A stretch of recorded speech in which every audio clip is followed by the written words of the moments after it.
What I'd like to study with everybody today, I want to make sure we don't miss this, is the passage about Amalek, um, chapter 25, verse 17 of Devarim, because this week's parsha is Parshas Zachor.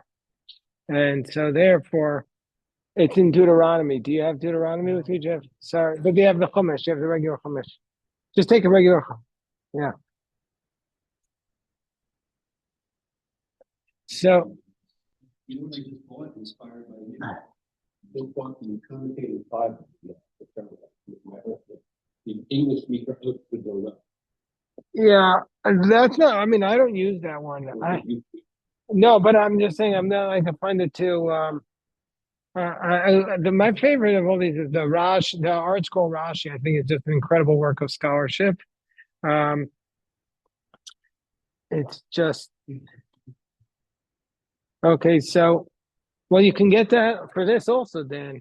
The Amalek one. Okay, so Deuteronomy chapter 25, verse 17. It's practice to read Zachor on the Shabbos before Purim. Yeah, chapter 25, verse 17. Zachor es asher lecha Amalek baderach b'tzeis lamim Mitzrayim. Remember what Amalek did to you when you were on the journey when you left Egypt. So we'll do the Rashis on this. There's not that many verses, so we'll see if we have extra time. We could read some of the other commentaries. But so we'll look at the Rashi. Rashi says, remember what Amalek did to you. Rashi first is wondering, what is the connection between this passage and this verse and the previous paragraph? The previous paragraph seems to have nothing whatsoever to do with Amalek. Previous paragraph is that you should not have two different weights in your pocket, and you should not have two different measures. Seemingly, what does it have to do with Amalek? So Rashi tells us, hello, John. Rashi tells us, remember what I Amalek did scrolled to up, you. Rabbi. What? I scrolled up so people can see it. Okay. So Rashi says, Zachori tasher asalacha Amalek. Im shikarta b'midos uv'mishkolos. Rashi quotes the Tanchuma. It says, if you were dishonest with weights and measures, have doeg min goyroi ha'oyev. Then you have to be concerned about the incitement of the enemy. As it states, Mosne Murma Toevat Hashem. Ksiv Basrei, Bazadon Viavo Kolon. So basically, Rashi's point is that if you're dishonest, that's when you have to be worried about the attacks of the enemies. But if you're honest, you don't have to worry about it. Basically, blame the Jews for the anti-Semitism. That's the impact of that teaching, but that's what Rashi says. Okay, the next verse says... Does that mean that the Jews were dishonest and who were the ones who were being attacked here? Rashi says that. Rashi says that. Rashi says that. Well, I don't know if they were specifically dishonest, but Rashi says because how that they were sinners. The ones who were attacked had sinned. It doesn't say that they were specifically dishonest. The question is, and Rashi is going to make this up because how are they able to be attacked? Wasn't there a cloud of glory? So how are they able to be attacked? Right? If they have a cloud of glory, so how could they attack them? So what's the answer? The answer is that they were thrown out of the cloud of glory and that they had sinned. Rashi says that. What? They were thrown out of the cloud of glory. That's what Rashi says. So I don't know. Maybe it was because their sin have stopped. Rashi doesn't specify what their sin was here. Maybe elsewhere he does. Maybe we could look up the Tanchuma. But okay, so first we'll read the verses. Asher karcha derech, that they came upon you on the road, vayizanev b'cha, and they attacked upon you. The word vayizanev is a tail. So they attacked in the rear. All the weak ones amongst you. You were tired and weary. And you did not, and and this word, we know how to translate it. Velo means not. Yare means fear in the third person singular. Elokim. So he did not fear God. Who did not fear God? That's one way to read it. What's another way to read it? People who were faint and weary. The people were faint and weary. But then we have to understand, you have to explain why it says you were tired and weary and he did not fear God. It should have said you did not fear God if that would be the reading. But the commentaries read it both ways. So we'll see.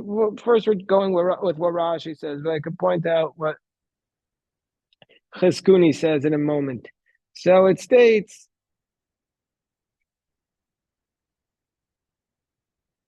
Asher karcha baderach. What does it mean they came upon you in the road? Rashi says, Lashon mikreh. They happened upon you, meaning they weren't necessarily your enemies. They didn't necessarily have a deliberate plan. They came upon you. Asher karcha. They happened upon you. It was a crime of opportunity. Alternatively,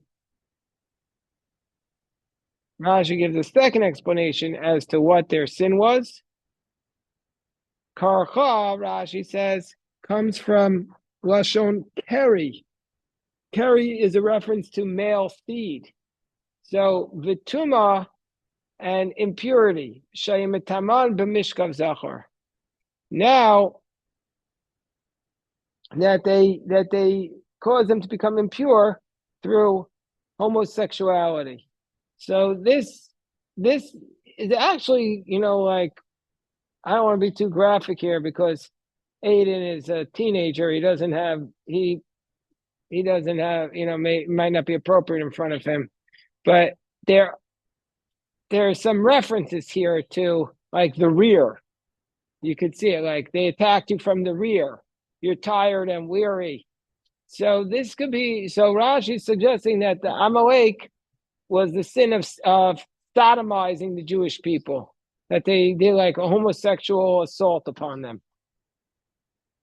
That's what Rashi says. It might not be woke, but it's what Rashi says. So, you follow that, Noam? Chapter, we're doing Deuteronomy today because this is Parashat Zachor. Got it, Aiden? By the way, I just want you to know, Aiden, I have somebody who's going to be streaming live our match. Right. Yeah. What did we Oppose the live streaming? No. I was about your age. I promised it. Yeah. It's damaged and gone. Oh, no. That's not happening here. Aiden's going down. Yeah. No. Aiden's going down. He's not backing out of this one. Trust me, I'll be gentle on that boy. I'll be gentle on him. I outweigh him by 40 pounds. What do you think he could do to me? Okay. And also it's... Wow, I'm getting shade here. I'm getting shade. Jeff, it'll be... Jeff, if it's...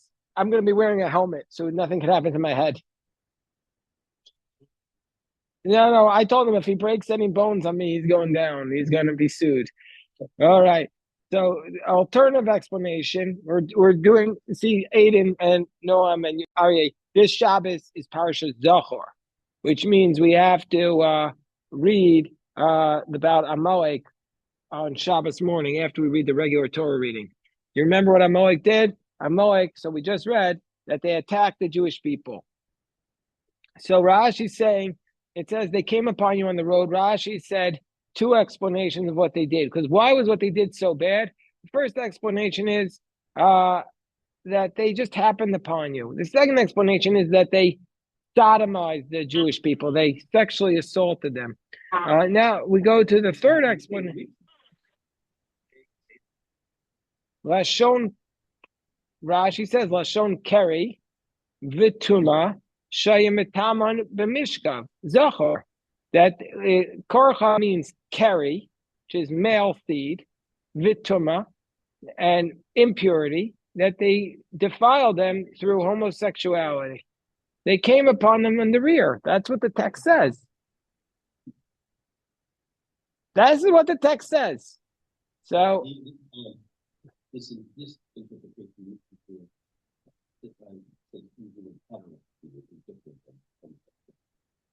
what is the difference? Pederasty is on children? Well, there's no evidence in Rashi that it's on children, but that's also like when was that written? Like 1950? Yeah, no, I don't know. Rashi doesn't say children. A third explanation. What did Amalek do? Lashon kor v'chom. This was the word kor here means cold, meaning cold and hot. They cooled you down from you were hot. You were hot. You know the expression hot? Like you were the hot show in town, like the hot kid in town. But they cooled them down. Because everybody was afraid to fight against the Jewish people. So Amalek was the first to take them down, or the first to attack. Everybody was afraid to attack. Then they punctured it. That was what was so bad about them. They broke the aura. Yes, Aryeh.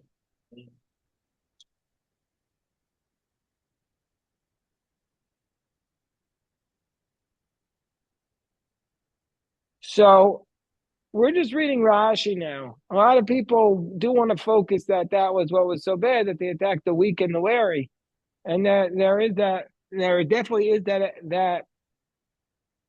aspect of it from the plain reading of the verse. But we're just going through Rashi's explanation, and Rashi doesn't say that was what made them especially bad. But Rashi does have to explain how they were able to attack anybody, because everybody was protected by the cloud. We think we have a cloud today. No, then they had the ultimate cloud. Yes, Jonathan. Well, that again is not in the Rashi. The Amalek, I can see why people say that, because first of all, we don't know exactly where they were when they were attacked. And also, Amalek was nomadic tribe. So you could see, like an economist would say, which I'm not, economists would say the nomadic tribe was concerned about the other nomadic tribe taking their space. The two nomadic tribes would view them as a threat.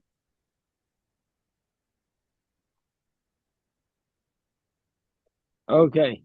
So, So we continue with the Rashi. The nations were afraid to attack them.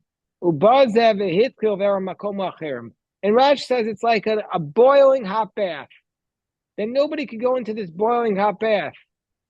Ba ben achad.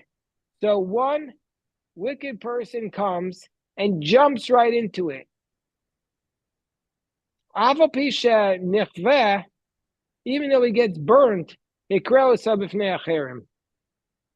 it down. So Amalek said, "We'll take one for the team. We'll charge. We're going to get singed, but it doesn't matter. This is like they cooled it down for others. So this is like they were driven by a passionate desire to weaken the Bnei Israel, even though they knew they wouldn't win." Yes.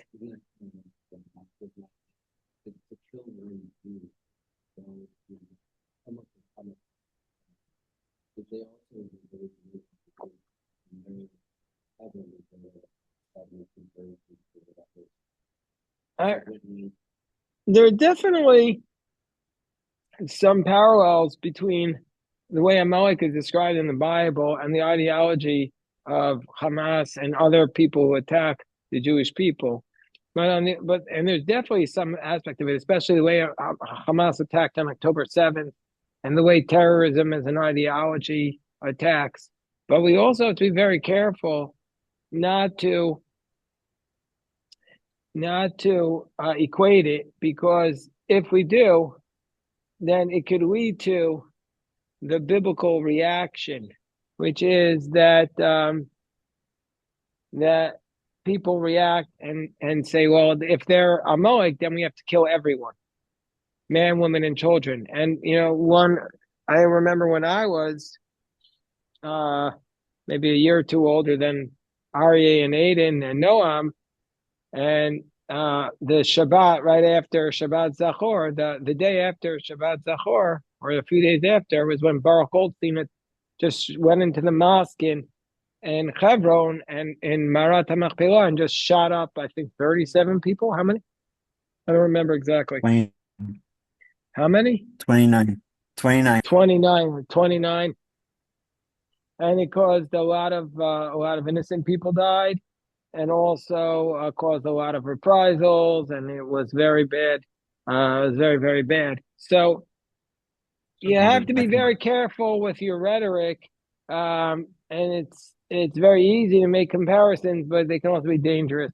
So what Hamas does is bad enough on itself. And what Iran does is bad enough of itself, without us having to draw direct parallels with them, because that could become dangerous if people take it literally. Rabbi, I was going to ask about the Mikra thing. In in the book of Esther, it's very understandable why Haman says that something happened to him because he was Amalek. But what did Mordechai say that something happened to him? The word karahu is also appears with Mordechai, and it seems very inappropriate according to this explanation.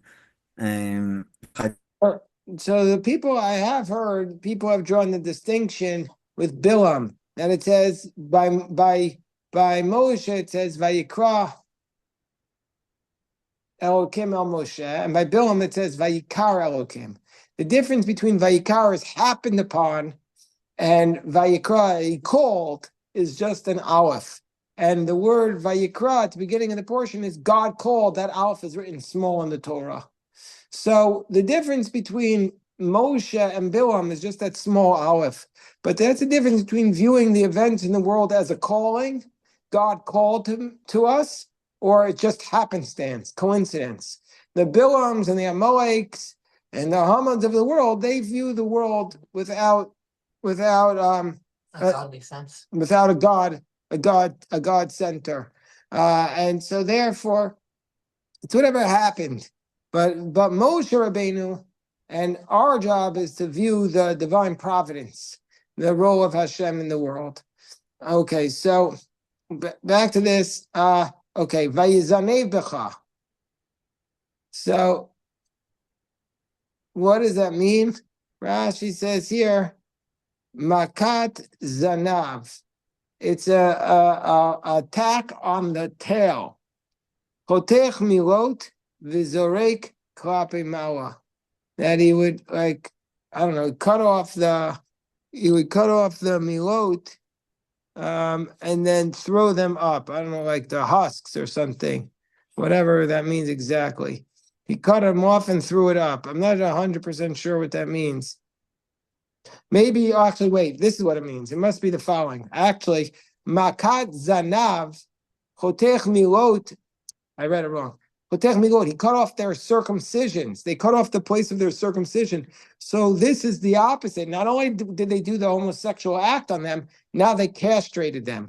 They cut off, the Amalek was castrating the Jewish people. He cut off their circumcisions and threw it above. So it's an attack on the Zanav, which Rashi says means it was castrating them. You understand? You know what that means, Aiden? So castrate is when you chop off a man's testicles. Oh, not just the testicles, but also Just everything. All. the whole member. So so so that's what Amalek did. Chotech milot, he would cut off the place of their milah and throw it up. Well, I don't know why he would throw it up, but that's what they would do. Or were these like captured people, or like they didn't give up, they didn't show a fight? This is what it says they did. I don't know exactly. So Karatz, that's what it said. Cut off I guess they're calling the male member, that's the male organ, the zanav, the tail. So that's what Rashi's saying, that Amalek, we're studying Amalek, Ayal. We're studying about Zachor, chapter 25 of Devarim, verse 18. We've seen a lot of different explanations in this small Rashi, that it's expression of homosexual assault, expression of cooling them down, and now we see that Amalek was castrating them. These are, if you want to go back to the reference that Jonathan brought up to Hamas, these are basically violent acts around the sexual assaults. And that's what Hamas did, of course, tragically.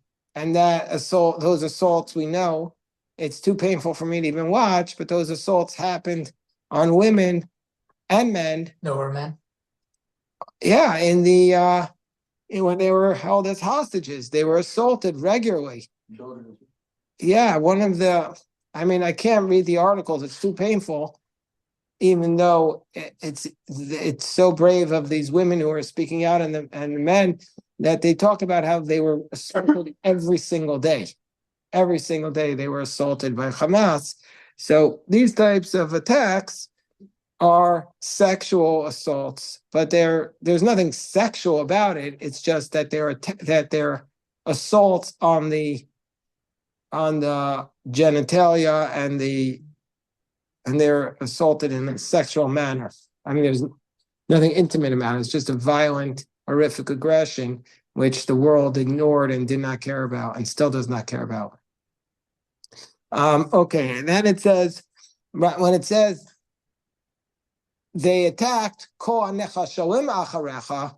those who are weak amongst you, Rashi says that this refers to not the people who are physically weak, not the people who are going to lose to the rabbi in a wrestling match. No, that's not who it was. It was weak spiritually. Chaserei koach machmas chatam. They were weak spiritually because of their sin.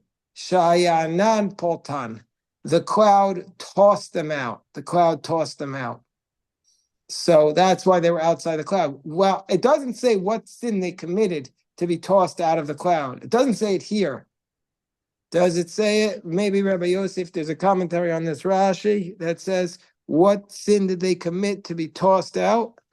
I could get that. In chapter 17 of Shmot, it says, Rafuya dehem min Torah. That's why it's called Rafidim. Oh, so they still didn't get the Torah. It's just some kind of weakness of not believing or not. Yeah, well, it was after the man. That might have also been their sin. It could have been their sins, but it doesn't specify here in the Rashi what their sin was. Doesn't right. specify. So I'm saying so, but Rafidim, when Rashi there says that Rafuya, that it's not a Rafuya dehem. That their hands weakened from not studying the Torah or not following the Torah. Right. Sometimes in Sefaria they show you the super commentaries of Rashi which explain it. I'll look up here in this work which has the commentary on Rashi, and I'll see if it records anything here. Let's see what it says. Chapter 25, verse 17. It says right here. Okay, it says. Mizrahi says, what'd you say? From Nechlashim. From where? It doesn't say that. Just like Keves and Kesev, that's what he compares it to. Hold on 1 second.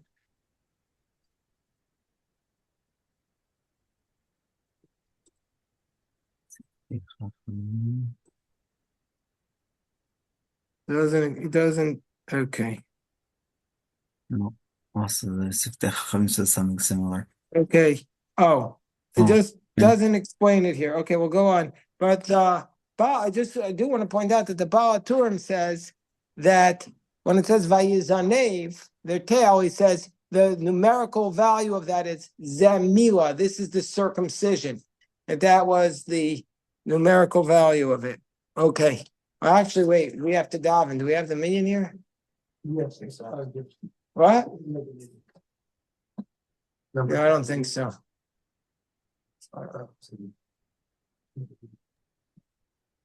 Rabbi, do you know Rabbi Orlovsky? No. I forget his first name, but